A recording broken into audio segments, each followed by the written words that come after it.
that you're gonna be installing. Now I'm going to say this again because this is really important. We're getting down to the important part of this casement window. The height of your glass is if you have the top edge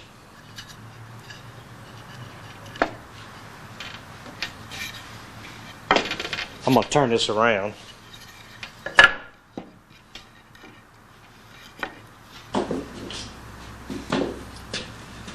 Okay, the bottom rail. We got the top set. We have the two sides set. Bottom rail. Set it in. Get the bottom edge against your bottom edge. If it's set, measure from the top inside to the bottom inside. In other words, you bring your tape from the inside, which automatically you got a 1/2 inch there. Set this at the bottom. So that means you're coming from the inside of your bottom rail to the inside of your top rail, and you have 12 5/8, which means your glass needs to be 12 1/2 inches tall. Now let's just say, for example, your glass is 13 inches tall. Well, right now it will not fit. So you have a choice to either cut the top rail down or the bottom rail down smaller.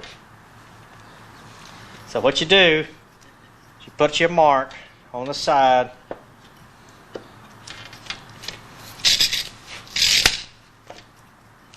And let's just start on this side here. We're going to come down a 1/2 inch from that point there.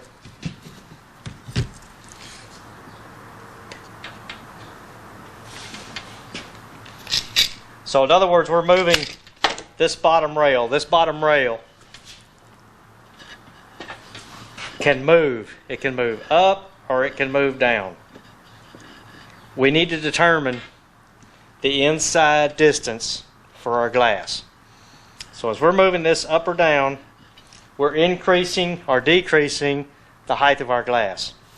So like I said, we were 13 inches tall.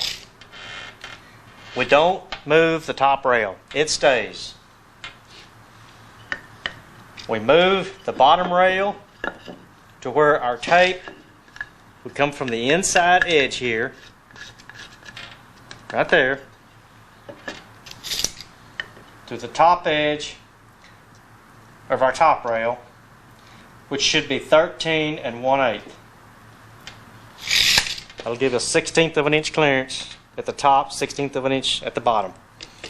You get that set, you come to the side,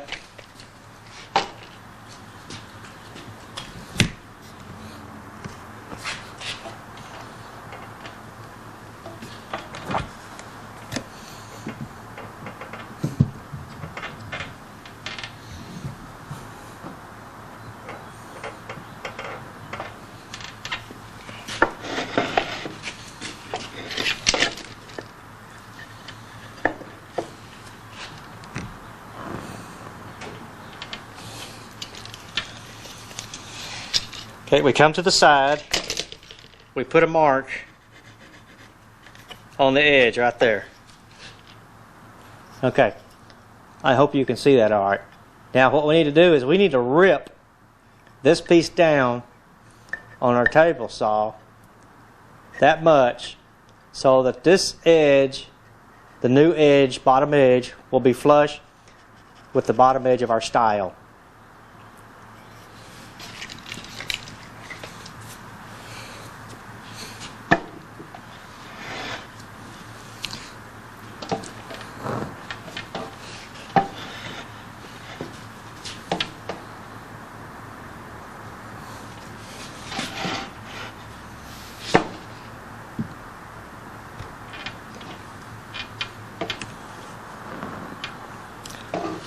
Okay, we've got that way. Now there's another way you can do this. I'm just trying to keep from confusing you. Because our next step, we move our side stiles out of the way. We are through with them.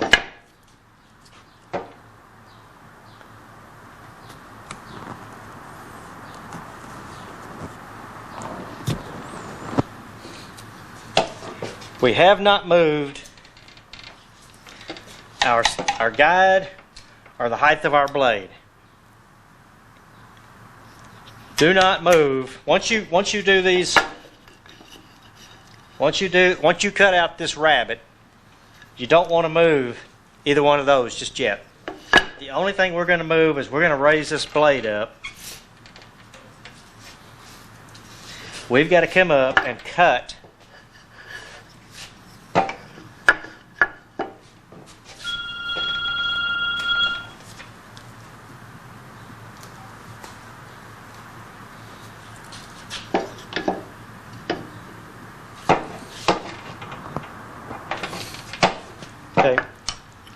we have to come up and cut this area out right here so that we get our lap joint. Now I'm going to show you what we're going to do here in just a second. You do not want to cut the outside edge. No. N-O. And that's a good idea to maybe write that on there so you don't do that. This is the inside, so you cut the inside. Okay, we have not moved our guide. The table saw, the blade itself, we want to raise it up to where it'll just barely cut the top edge of this.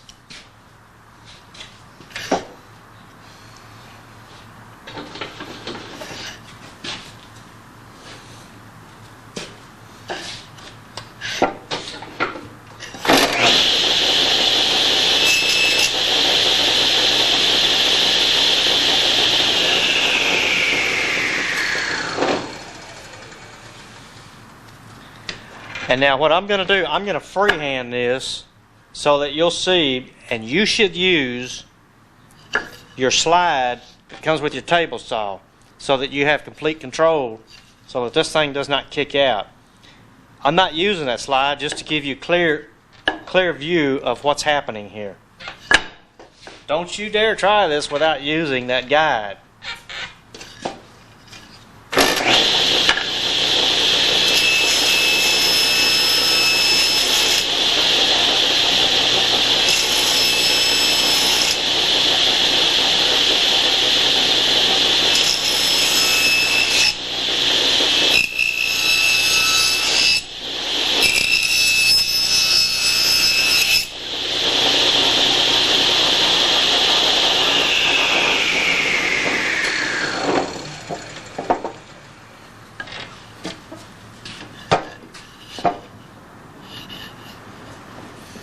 Okay, you can see we've cut through there. Now we've got to break this off, get them out of your way.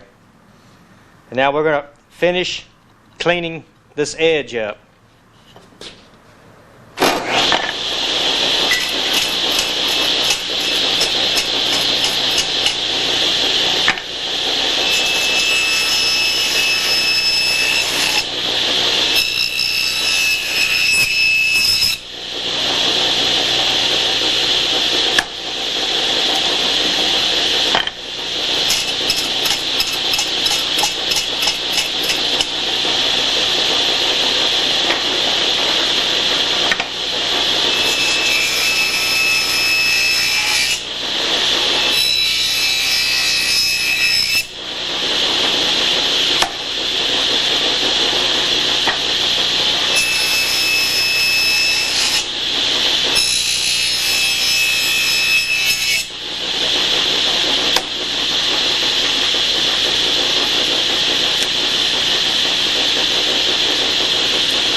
we've finished running.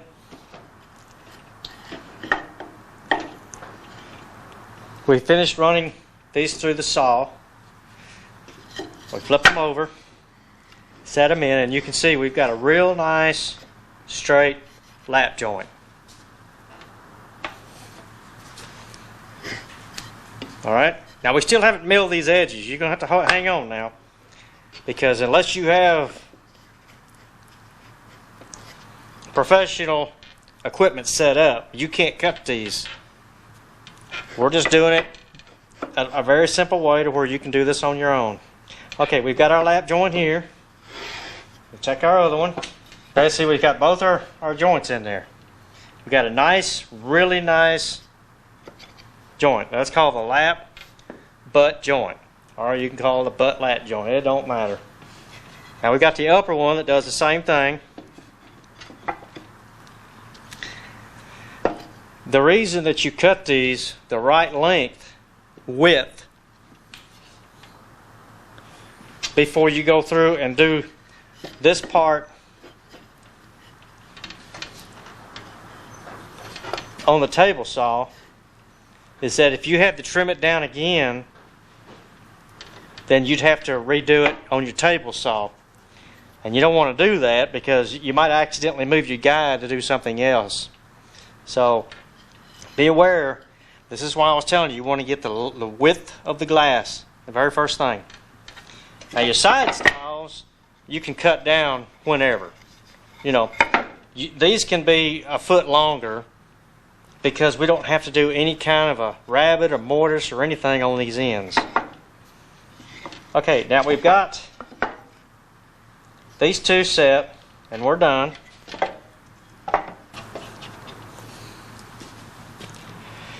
And your glass should fit in here now.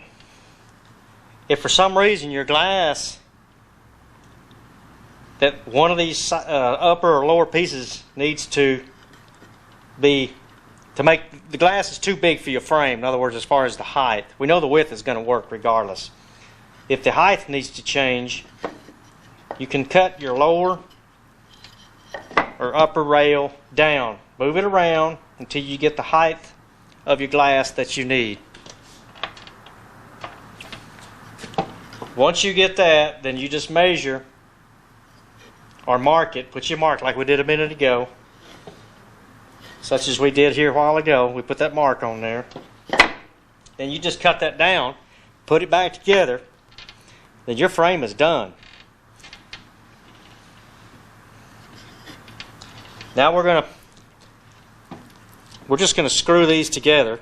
We're not going to worry about dowels or anything. And if you want to dowel them, you can.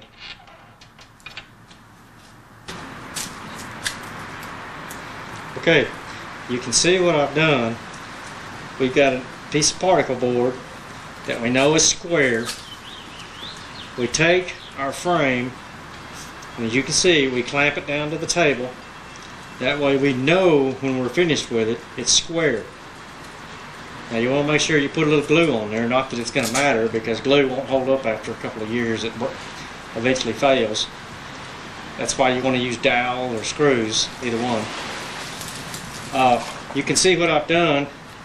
On this side I've already drilled, this is for the lower one, I've drilled 2 holes right here, and then when I get through I come back and I drill a 1/2 inch hole with a spade bit so that my screw goes up inside there. And we've done that same thing with the other side, as you can see.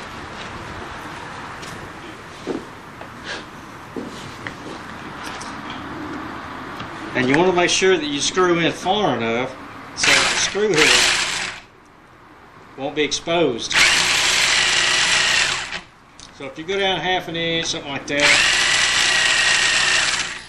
that's fine. And you want to make sure that you're the right width too, because you don't want to put your screws in there and then say, uh-oh, I got to cut it down. And then you start cutting it down on your table saw. Next thing you know, sparks are flying because you're hitting the screw. So make sure you get them set deep enough, and you've got everything cut to the right size. Very important.